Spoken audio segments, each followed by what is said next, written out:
56 inch का सीना सिकुड़ करके आरएसएस के जीभ के नीचे आ गया है। जिस दिन आरएसएस की भ्रिकुटी टेढ़ी हुई, ये 56 इंच का सीना नीचे आ गया। फिर चुनाव चुनाव देंगे, इस बार फिर जिताया जाए इनको, तब कर 2 करोड़ नौकरियां देंगे। अभी नहीं दे रहे हैं, अभी कहाँ दिए, अभी तो जनता मर रही है, एक भी नौकरी नहीं दी है। अरे चिन्हित करके नाम नहीं दिया जाता, चिन्हित करके नाम दिया गया, इनको मिला, इनको मिला। सरकारी नौकरियों पेंशन सम्मिलित सरकार बनी, मिली जुली सरकार बनेगी ना। योगी अब पूरे मनोबल से ये कैसा बहुमत से योगी आएंगे? हाँ, पूरे मनोबल से कोई नहीं कह सकता कि अब योगी आ रहे हैं। और मोदी के लिए भी 2024 में इस बार माननीय अखिलेश जी की सरकार आ सकती है, क्योंकि जनता इतनी टूट चुकी है कि अगर यही हालात रही तो लोग कटोरे लेकर चौराहे पे खड़े होंगे और खड़े होने के लिए भी उनको मार करना पड़ेगा। मंत्री बताएं कि अन्ना हजारे का आंदोलन भाजपा का था। अगर अन्ना का आंदोलन भाजपा का नहीं था, जबकि भाजपा को सीधा उसका लाभ मिला, तो टिकैत का किसान आंदोलन आज कैसे राजनीतिक कांग्रेस का हो सकता है, कम्युनिस्ट का हो सकता है? और जिसको लाल गुंडा कह रहे हैं, लाल गुंडा कह रहे हैं, वो गलत है। जो भगवाधारी कहे वो भी गलत है। नमस्कार, मैं हूं आपके साथ शिवशंकर तिवारी और इस वक्त मेरी मौजूदगी एक ऐसी जगह पर है, चाय पान की दुकान पर है, जहां पर पीछे जनता है और जनमत है। 2022 को लेकर जनता क्या सोची है, सरकार का जो है कार्यकाल जो है, महंगाई, बेरोजगारी, इन सब मुद्दों पर जनता के मन में ये बातें कैसी हैं, उनका सुझाव कैसा है, उनका जनमत कैसा है 2022 चुनाव को लेकर, वो जानने के लिए उनके बीच में आया हूं। आइए आपको सिलसिलेवार तरीके से दिखाते हैं कि लोग क्या कहते हैं सरकार को लेकर। क्या लगता है 2022 में इस बार किसकी सरकार आती हुई दिख रही है आपको? इस बार जो महंगाई चल रही है, जनता, गरीब जनता जितना परेशान है, जो सरकार है वो सरकार नहीं आनी दिख रही है। क्या लगता है 2022 में अखिलेश यादव आएंगे या योगी आदित्यनाथ फिर दोबारा मुख्यमंत्री बनेंगे? हमारी समझ से तो न योगी आदित्यनाथ बनेंगे और न अखिलेश जी आएंगे, कांग्रेस की गवर्नमेंट बनेगी 2022 में। और लोग हैं, बातचीत करते हैं। क्या लगता है 2022 में इस बार किसकी सरकार आएगी? दादा, योगी आदित्यनाथ की सरकार बनेगी। सरकार आएगी। योगी की सरकार ने महंगाई, बेरोजगारी के मुद्दे पर कितना काम किया है? डीजल के दाम लगातार बढ़ रहे हैं, पेट्रोल के दाम, और आप सिलेंडर की बात करें तो दाम बढ़ रहे हैं लगातार। किसान आंदोलन पे बैठे हैं। तमाम चुनौतियों का सामना कैसे करेंगे? सब चुनौतियों का सामना करते हुए योगी सरकार पुनः दोबारा वापस आएगी। क्या लगता है, सरकार ने रोजगार के जो अवसर देने की बात की थी 2014 में 2 करोड़ रोजगार देंगे, क्या लगता है ये आंकड़े अभी तक कहीं दिखाई पड़ रहे हैं? बिल्कुल देंगे, क्यों नहीं देंगे, रोजगार देंगे, कहे हैं तो देंगे। फिर चुनाव चुनाव देंगे, इस बार फिर जिताया जाए इनको, तब कर 2 करोड़ नौकरियां देंगे। अभी नहीं दे रहे हैं, अभी कहाँ दिए, अभी तो जनता मर रही है, एक भी नौकरी नहीं दी है। अरे चिन्हित करके नाम नहीं दिया जाता, चिन्हित करके नाम दिया गया, इनको मिला, इनको मिला। सरकारी नौकरियों पेंशन तक बंद कर दी गई। पुलिस वालों, बीएसएफ वाले, पार्टनर सेक्रेटरी फोर्स जो बीएसएफ वाले हैं, उनकी पेंशन बंद कर दी गई, यही बंद कर दी गई है। कुछ नहीं रह गया है। जनता है, जनता का अपना जनमत है और कुछ लोग हैं, बातचीत करते हैं। क्या लगता है इस बार 2022 में किसकी सरकार आएगी यूपी में? देखिए, 2022 में योगी की सरकार नहीं आनी है और मोदी की भी सरकार नहीं आनी है, इसलिए कि उन्होंने जो वादा किया था, जनता परेशान हो गई और किसी प्रकार का कोई वादा पूरा नहीं हुआ। चाहे वो डीजल हो, चाहे पेट्रोल हो, चाहे गौ रक्षा हो, चाहे रोजगार हो, चाहे बेरोजगारी हो, चाहे कोरोना हो, हर तरीके से देश को उन्होंने बर्बाद किया है और आम जनता की बात नहीं समझे हैं और अपनी भाषा में वो जनता को भी समझाना चाहते हैं। ये बहुत बड़ी पीड़ा है। अब अगर इस समय चुनाव चल रहा है और अब ये चुनाव आ गया है ग्राम सभा और प्रधान और क्षेत्र पंचायत, जिला पंचायत का, इसमें काफी कुछ जो है साफ हो जाएगा। जैसे गौ के नाम पर अरबों रुपया, करोड़ों रुपया आया, लेकिन उसका कोई देखाव नहीं रहा। इसी तरीके से युवा रोजगार थे, उसमें भी कोई उत्पत्ति नहीं हुई, कोई बढ़ोतरी नहीं हुई, बेरोजगार ही रहे। डीजल और पेट्रोल की बात कहें तो ये कहते हैं कि इंटरनेशनल मार्केट है। बताइए, जब सस्ता मिल रहा है तब भी आप इंटरनेशनल मार्केट की दुहाई दे रहे हैं। अब ये कह रहे हैं, हाँ बताइए, 100 रुपया पहुंचने जा रहा है, 90 रुपया करीब हो गया है, 90-91 रुपया डीजल पेट्रोल हो गया है और डीजल भी इसी तरीके से। इसमें जो है किसान, आम जनता, व्यापारी, सबको बहुत परेशानी है, क्योंकि डीजल और पेट्रोल जब महंगा हो जाएगा तो भाड़ा महंगा हो जाएगा, खाद्य सामग्री महंगी हो जाएगी, हर चीज महंगी हो जाएगी। इस समय सरसों का तेल जो है योगी आदित्यनाथ उत्तर प्रदेश के मुख्यमंत्री हैं, वो बंगाल दौरे पे गए हैं। क्या लगता है बंगाल में जाके कुछ बदलाव करेंगे इस बार? देखिए, ऐसा है, जो आदमी पहले अपने जिले को देखना चाहिए, पहले अपने प्रदेश को देखना चाहिए। योगी आदित्यनाथ जी बहुत अच्छे हैं और मुख्यमंत्री हैं, तो पहले जो है ये जो उत्तर प्रदेश है यहाँ की समस्या को समझना चाहिए। और ये तो ठीक है, चुनाव है, वहाँ गए हैं, जो भी कह रहे हैं, वहाँ तो हम नहीं गए हैं, योगी जी गए हैं, वहाँ क्या पोजीशन बनती, क्या होता है, लेकिन ये दिखावा पड़ रहा है, जो पेपर और मीडिया बता रही है कि वहाँ भी बहुत कंठस्थ लड़ाई है। चाहे योगी जी जाए या कोई भी जाए, वहाँ जाने से कोई फर्क नहीं, जनता जो मन बना लेगी वो जनता ही करेगी। अब जैसे कांग्रेस और लेफ्ट दो पार्टियां ऐसी थी जो लंबे समय तक शासन की थी बंगाल में, और टीएमसी लगातार 10 साल से। क्या लगता है इस बार बंगाल की जनता का मूड जो है बदलाव की स्थिति में है? अब देखिए, ऐसा है, वो जनता तो बंगाल की ये बता सकती है, लेकिन जो आंकड़े आ रहे हैं, कहीं कहीं टीवी पे देखा जाता है तो उसमें ये भी पता लगता है कि नहीं, ममता पुनः आ जाएंगी, ऐसा भी लगता है। हाँ, तो ये तो वहाँ की जनता ये बात कर पाएगी। लेकिन ये है कि उत्तर प्रदेश में हमारा विकास नहीं हुआ किसी प्रकार। उत्तर प्रदेश में ओवैसी भी चुनाव लड़ने आ रहे हैं इस बार, क्या कहेंगे? ओवैसी तो देखिए ऐसा है, योगी जी और मोदी जी के एजेंट हैं, वो जो है उनसे पैसा पाते हैं, और वो पूरे उत्तर प्रदेश ही नहीं और राज्यों में भी चुनाव लड़ते हैं। वो तो वोट केवल काटते हैं भाजपा को जिताने के लिए। बेरोजगारी पर क्या कहेंगे? बेरोजगारी तो बहुत चरम पे है, इसका तो कोई वो नहीं है। आप देखिए, जैसे कि कुछ लोग और हैं, बातचीत करते हैं। गाय और मंदिर पर सरकार बनी, धारा 370 हटाया, 3 तलाक हटाया, लेकिन क्या लगता है दोबारा गाय और मंदिर पर सरकार बनेगी सूबे में, यूपी में, और अगर बात करें केंद्र में? तो आपका जो प्रश्न है गाय मंदिर सरकार और समाज में जमीन आसमान का अंतर है। हम समाज के व्यक्ति हैं, सरकार के कोई मेंबर नहीं है। रही बात गाय की, तो गाय हमारा श्रद्धा का केंद्र है, और सरकार जब नहीं भी थी, भारतीय जनता पार्टी का जब नामो निशान नहीं था, तब भी हमारे साधु संतों ने गाय को लेकर के देश में अखिल भारतीय स्तर पे आंदोलन किया था। तो जो भारतीय गौवंश है वो हमारे श्रद्धा का केंद्र है, और सरकार से जोड़ के उसका कोई मतलब नहीं है। सरकार ने बूचड़खानों को बंद किया था कुछ दिनों के लिए, और उसके बाद फिर से प्रक्रिया शुरू हुई, गौशालाएं खोली गई जगह जगह पर, लेकिन गौशालाओं की स्थिति बेहद बदतर है सूबे में। कैसे देखते हैं, क्या लगता है, गाय अब सुरक्षित हुई है पहले की अपेक्षा, या फिर गौशालाओं में चारे नहीं है, मर रहे हैं जानवर इलाज के बिना, बहुत सारी समस्याएं हैं, फसलें किसानों की खा जा रहे हैं, कैसे देखते हैं? आपकी बात बहुत अच्छी है, विषय अच्छा है। आपको सीधे विषय ले चलना चाहता हूं। गाय का घर वो गौशाला नहीं हो, गाय का घर है किसान का खूंटा।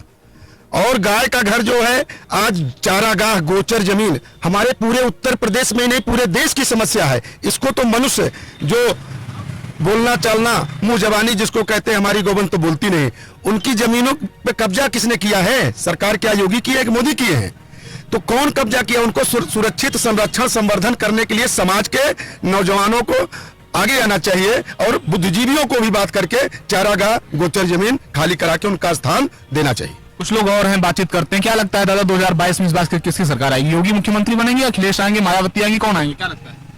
सम्मिलित सरकार बनी, मिली जुली सरकार बनेगी ना। योगी अब आत्म पूरे मनोबल से ये कैसा बहुमत से योगी आएंगे? हाँ, पूरे मनोबल से कोई नहीं कह सकता कि अब योगी आ रहे हैं, और मोदी के लिए भी 2024 कठिन है। इसलिए जमीन बेच देंगे, गगन बेच देंगे, कलम के पुजारी घर कहीं सो गए, वतन के पुजारी वतन बेच देंगे। जलयान बिका, वायुयान बिका, रेलगाड़ी बिकी, रोडवेज बिका, BSNL बिका। अब बेचने के लिए केवल भारत की सेना बची है, इसको भी बेचकर अपनी मंशा पूरी कर ले। क्या लगता है, आप सरकार के निजीकरण के फैसले से संतुष्ट नहीं है? आत्मनिर्भर भारत की बात करते हैं प्रधानमंत्री। आत्मनिर्भर भारत की संकल्पना तब पूरी हो सकती है जब साफ नियत से काम किया जाए। 2 करोड़ नौकरियां प्रतिवर्ष आई क्या? 15 लाख रुपए पर व्यक्ति पर खाते में पहुंचा क्या? विदेश से काला धन आया क्या? भारत की सीमाएं सुरक्षित हैं क्या? या ऐसा प्रधानमंत्री जो सदन में झूठ बोले कि चाइना में न कोई घुसा है न घुसेगा, न घुसा था। ये तो मोदी जी ने कहा था 56 इंच का सीना है। 56 इंच का सीना सिकुड़ करके RSS के जीभ के नीचे आ गया है।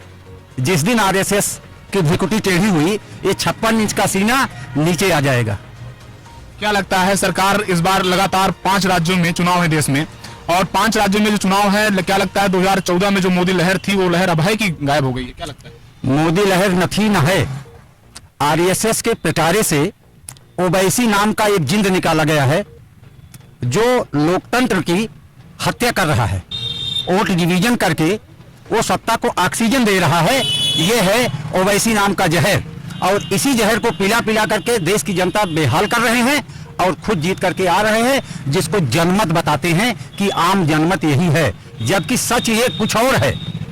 सच ये है कि सत्ता बन जाने से जनमत जनादेश नहीं प्राप्त होता।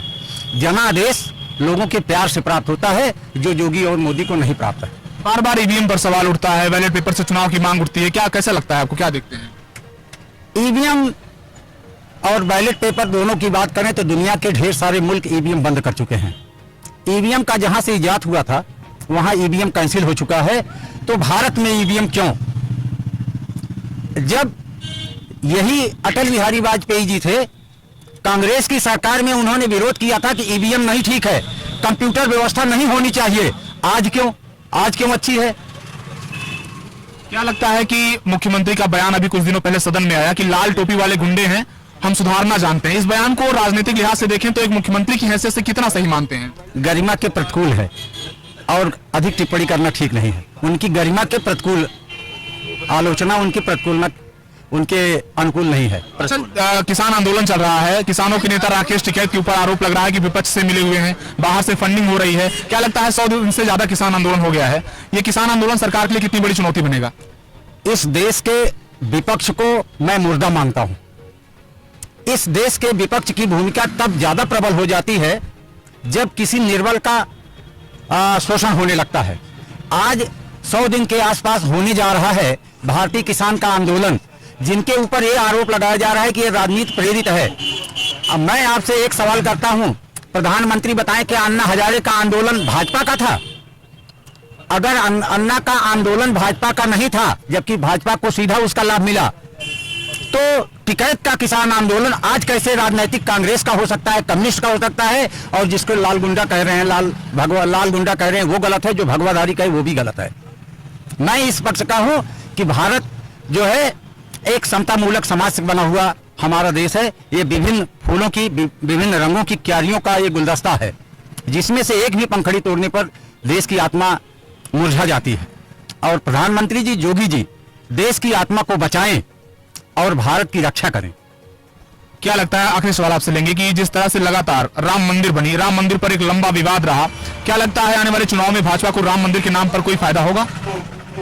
राम मंदिर पर फायदा होगा ये तो मैं नहीं जानता, लेकिन मैं एक बात देश की जनता से कहना चाहता हूं कि अगर राम मंदिर भाजपा बनवा दी तो अटल बिहारी को बनवा देना चाहिए था। और अगर आज की भाजपा ये मानती हो कि राम मंदिर मैं बना रहा हूं, तो इसको भाजपा को सरकार नहीं, उसको अपने को सुप्रीम कोर्ट कहना चाहिए। ये मेरी टिप्पणी है इस पर, और ये सुप्रीम कोर्ट का अनादर है। और सारे कुछ लोगों में बातचीत करता हूं, जानने की कोशिश करता हूं, हम जनता के बीच में जनता की नब्ज टटोल रहे हैं कि 2022 को लेकर, 2024 को लेकर जनता का जनमत क्या है, क्योंकि जनता का जनमत जो है वो सत्ता के सिंहासन को बदल सकता है। ये ताकत होती है भारतीय लोकतंत्र में। क्या कहना चाहते हैं, 2022 में इस बार किसकी सरकार आएगी? 2022 में इस बार माननीय अखिलेश जी की सरकार आ सकती है, क्योंकि जनता इतनी टूट चुकी है कि अगर यही हालात रही तो लोग कटोरे लेकर चौराहे पे खड़े होंगे, और खड़े होने के लिए भी उनको मार करना पड़ेगा। क्योंकि माननीय मोदी जी ने कहा, योगी जी ने कहा कि जो जनधन योजना है हर किसान को 2000 रुपये मिलेगी। हमारे कितने किसान भाई हैं जो कि उनको एक भी पैसे नहीं मिल रहा है, कहीं विकास भवन के चक्कर काट रहे हैं, कहीं लेखपाल के चक्कर काट रहे हैं, चक्कर काटते काटते हर जगह बिल्कुल त्रस्त हो जा रहे हैं, लेकिन उनको एक पैसे मिलने की आस नहीं है। सरकार ने किसान सम्मान निधि 6000 रुपया देने की बात की है, कैसे देखते हैं, क्या फायदा होगा सरकार को? कोई फायदा नहीं है, खाली एक लॉलीपॉप है। और इसमें हम आपसे बताएं कि हम भी मीडिया से जुड़े हुए हैं, हमारे मीडिया भी, हम जितने भी हमारे मीडिया भाई हैं क्षेत्र में जा रहे हैं, कोई भी मीडिया सुरक्षित नहीं है, ना ही कोई सुरक्षा की दृष्टि से उनको कोई सुरक्षा व्यवस्था दी जा रही है, या कोई उनके साथ अनहोनी हो जाती है तो ना ही कोई वैकल्पिक या आर्थिक उनको सहायता दी जाती है। इसलिए हम माननीय योगी जी या मोदी जी से चाहते हैं कि हमारे मीडिया भाई जो कि नीचे से लेकर ऊपर तक सारी न्यूज़ फैलाते हैं, सारी सूचनाएं देते हैं, लेकिन तब भी हमारे मीडिया भाई को कहीं सुरक्षित नहीं, ना ही कोई सम्मान है, ना ही कोई सम्मान की दृष्टि उनको देखने वाला है। यूपी में बात करें, जिस तरह से लगातार प्रियंका गांधी सक्रिय हुई है, क्या लगता है कांग्रेस वापसी करेगी? कहाँ नहीं जा सकता है, वापसी भी मार सकती है प्रियंका जी।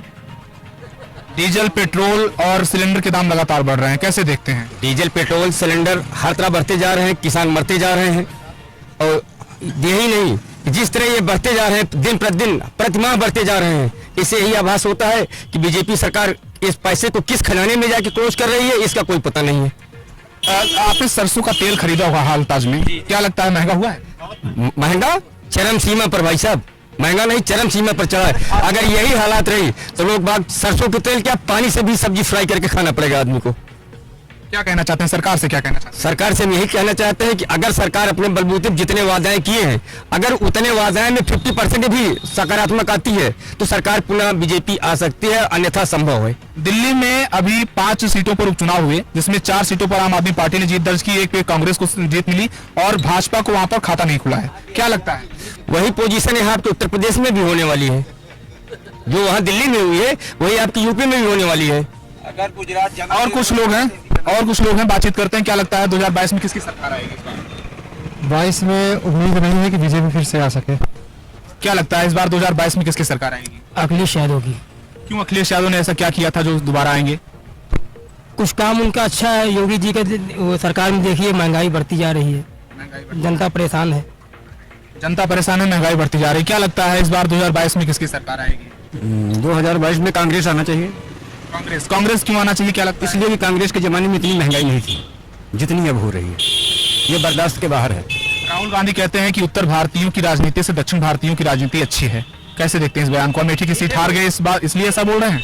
नहीं, ऐसा नहीं है, वो उनका अपना विचार है, वो कहाँ क्या कहते हैं, उनके विचार अपने आप को स्वतंत्र हैं बोलने के लिए। लेकिन मेरे लिए उतना ही प्रेम भाव आज भी है उनके प्रति जो पहले था। ऐसा नहीं है कि हमारे लिए उन्होंने गलत सोचा, इसलिए मैं ये कहता हूं कि कांग्रेस की सरकार 2022 में आना चाहिए। क्या लगता है कि केंद्र में इस बार 2024 में बीजेपी की राह आसान नहीं रहेगी? नहीं, बिल्कुल नहीं आसान रहेगी, क्योंकि उन्होंने कर्म ही ऐसे किए हैं इस 5 वर्षों में कि जनता त्राही त्राही कर रही है। जो निजीकरण किया जा रहा है कंपनियों का, रेलवे का और चीजों का, एयरपोर्ट का, कैसे देखते हैं? क्या लग रहा है? बिल्कुल बेचनामा है, ये तो व्यापारी बन के आ गए हैं, बैठ गए हैं, सारा व्यापार कर दे रहे हैं, सारा बेच दे रहे हैं। एक एक आदमी मर रहा है। स्वयं तो कोई रैली करते हैं करोड़ों, एक किसान आंदोलन से पूछते हैं कि इनको बाहर से फंडिंग आ रही है, और स्वयं बताएं ये अपना प्रधानमंत्री कि जो इतनी रैलियां दौड़ दौड़ कर रहे हैं इनको कहां से फंडिंग हो रही है? ये क्या जनता के बीच में अपना बयान दे सकते हैं हमको कहां से फंड आ रहा है? इतनी रैलियां करने का, इतना दौड़ा करने का, ये सब पैसा आपको कहां से मिल रहा है? क्या लगता है इस बार 2022 में कांग्रेस की सरकार बनेगी? जी, हमको संपूर्ण आशा है 100% की कांग्रेस की सरकार यहाँ बनेगी। बंगाल में किसकी सरकार बनेगी? बंगाल में ममता दीदी की बनेगी। जी, ममता। क्या कहना चाहते हैं सरकार से? क्या कहना सरकार से हम ये कहना चाहते हैं कि अपने कथनी और करनी में सुधार लाएं। बहुत पहले मोदी जी कहते थे कि कथनी और करनी में फर्क होता है, लेकिन स्वयं उस शब्द को अपने आप लें कि कब आपने कहा क्या था और किया क्या। तो मेरे सामने ये जनता है और जनता पीछे आप तस्वीरों में देख सकते हैं, जनता भारी संख्या में मौजूद है और जनता का जनमत है। जनता क्या चाहती है, क्या करना चाहती है, 2022 की तस्वीर काफी कुछ पंचायत चुनाव से साफ हो जाएगी और देखना होगा कि 2022 में क्या अपनी कुर्सी को भाजपा बचा पाएगी या अखिलेश यादव कम बैक करेंगे। कैमरा पर्सन प्रशांत के साथ शिवशंकर तिवारी।